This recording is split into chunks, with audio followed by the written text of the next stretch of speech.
So today we'll be working with the autofill for sequential and non-sequential lists. For non-sequential lists, I have three methods for autofill. Let's say I have number one. Okay, so to make a non-sequential list, just a drag down on the bottom right of the cell, and all the data will be copied. Let's say I'm going to use now the method 2. The method 2 actually consists of just pressing the Ctrl and the bottom right corner of the cell, and also the data will be copied. Okay, and the method 3 actually I'll be just double pressing the bottom right corner of the cell, and also these data are copied. So these are the three methods for non-sequential lists. Now I'll be working with the sequential lists. Let's say I'll be typing here in this cell 1, and then I'll be typing in second cell 2. And in order to do the sequential list, I'll be selecting both of them and just drag it down by using the bottom right corner, and then drag it down, and the list is done.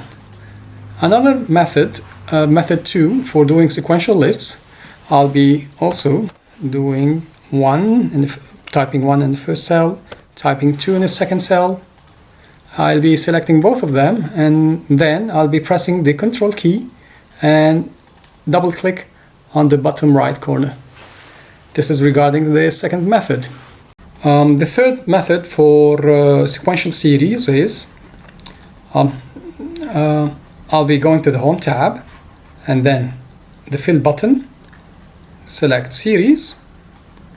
As you can see, you can fill them as in rows or in columns. I have a column situation over here, and then you can choose the step value. I want it to be 1, and I can choose the stop value, which is 10. And the job is done. The fourth method for sequential series is actually by using formula, which is the sequence formula. Actually, it works like the fill button over here. Okay, I'll be writing equal sequence, double click on the sequence, and just for the time being, how many we have? 40 rows. I'll be typing 40, and here we are. Everything is populated down here. Please don't forget to subscribe to my channel and give me a like. This will help me to do more videos.